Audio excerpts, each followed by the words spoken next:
नमस्कार दोस्तों।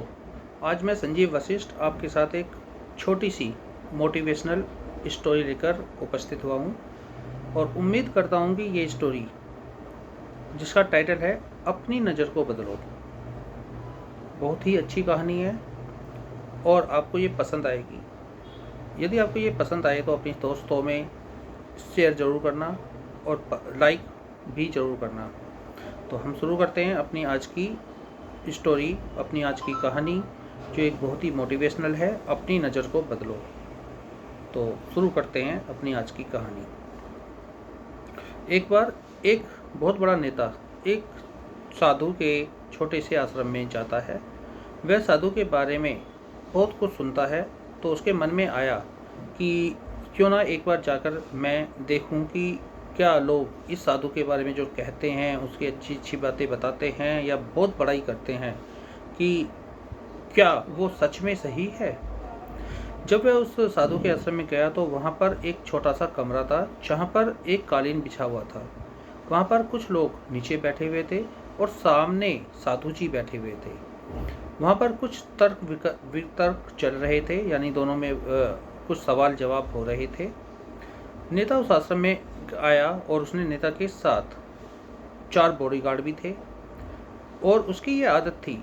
नेता की जो आदत थी वो ये थी कि वो जहाँ कहीं भी जाता था तो लोग अपनी जगह से खड़े हो जाते थे, उसके सामने हाथ जोड़ते थे, सर झुकाते थे। लेकिन यहाँ पर जब साधु के आश्रम में वो गया तो यहाँ पर ऐसा कुछ भी नहीं था। साधु जी व्यस्त होने के कारण उन्होंने उसकी तरफ तक नहीं देखा। नेता को लगा कि यह तो उसकी बेइज्जती हो गई है। उसे बहुत गुस्सा आया। नेता ने थोड़ा से गुस्से के साथ साधु की बीच को साधु से जो बात कर रहे थे, साधु अपने संतों से, अपने सामने बैठे हुए व्यक्तियों से, तो उनकी बातों को बीच में काटते हुए कहा कि मैं आपसे कुछ कहना चाहता हूँ। साधु ने उस नेता की तरफ देखा और बोला, आप थोड़ी देर रुकिए, पहले मैं इनके सवाल का जवाब दे दूँ, उसके बाद मैं आपसे बात करता हूँ। तब तक आप चाहें तो बैठ सकते हैं। बस साधु का इतना कहते ही नेता का चेहरा गुस्से से लाल हो जाता है।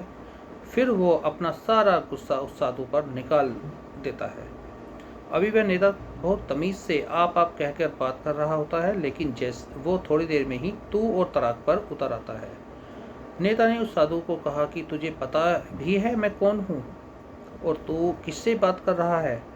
साधु ने उसकी तरफ देखा और कहा, मुझे इससे कोई फ़र्क नहीं पड़ता कि आप कौन हैं, लेकिन आप जो कोई भी हो, आप चाहते हो कि मैं आपसे बात करूं या आपके कोई भी सवाल है उनका जवाब दूं, तो आपको कुछ देर वेट करना होगा। साधु के इतना कहते ही अब नेताजी गुस्से से पागल हो जाते हैं और वही सबके सामने चीखने चिल्लाने लगते हैं। मैं तुझे तेरी असली औकात दिखाऊंगा।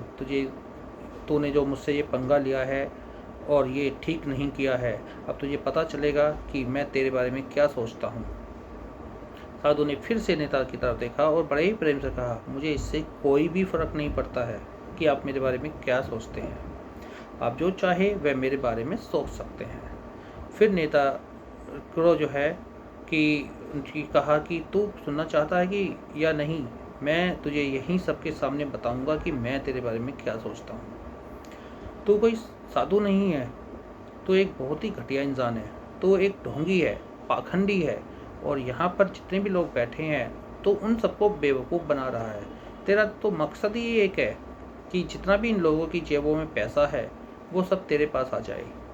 तू अपने फ़ायदे के लिए इन लोगों का इस्तेमाल कर रहा है और अब मैं तुझे नहीं छोड़ने वाला हूँ। पूरी दुनिया के सामने तेरा मैं पर्दाफाश करके ही रहूँगा।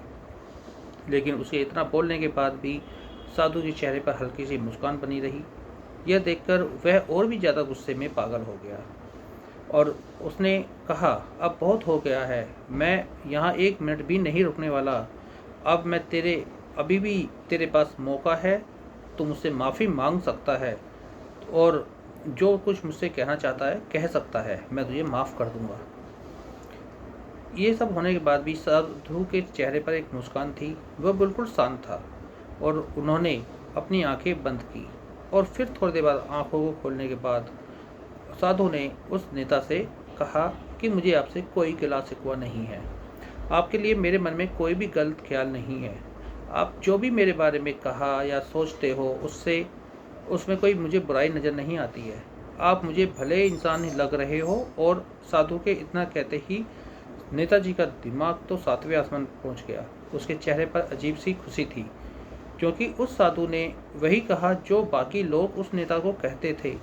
और वह खुशी खुशी उस आश्रम से अपने घर की तरफ चला गया और जाकर अपने पिताजी के साथ बैठ गया। उसके पिताजी ध्यान में थे। उन्होंने पूरी ज़िंदगी सिर्फ लोगों की सेवा की और बदले में कुछ भी पाने की उम्मीद नहीं की थी।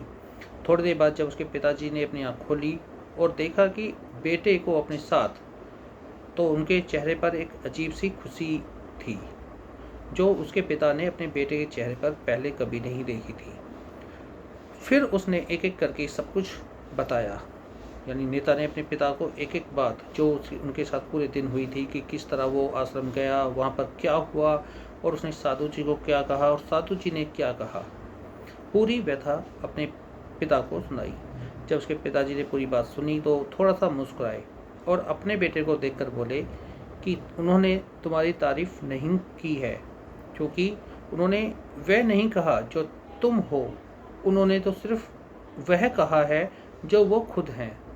और तुमने जो कुछ उनको कहा वो नहीं कहा जो वो हैं, बल्कि तुमने वो सब कहा जो तुम खुद हो। यही बात वेदों में भी कही गई है, यदा दृष्टि यदा सृष्टि। यह दुनिया तुम्हें वैसी नहीं दिखती जैसी यह दुनिया है। यह दुनिया वैसी दिखती है जैसे तुम खुद हो।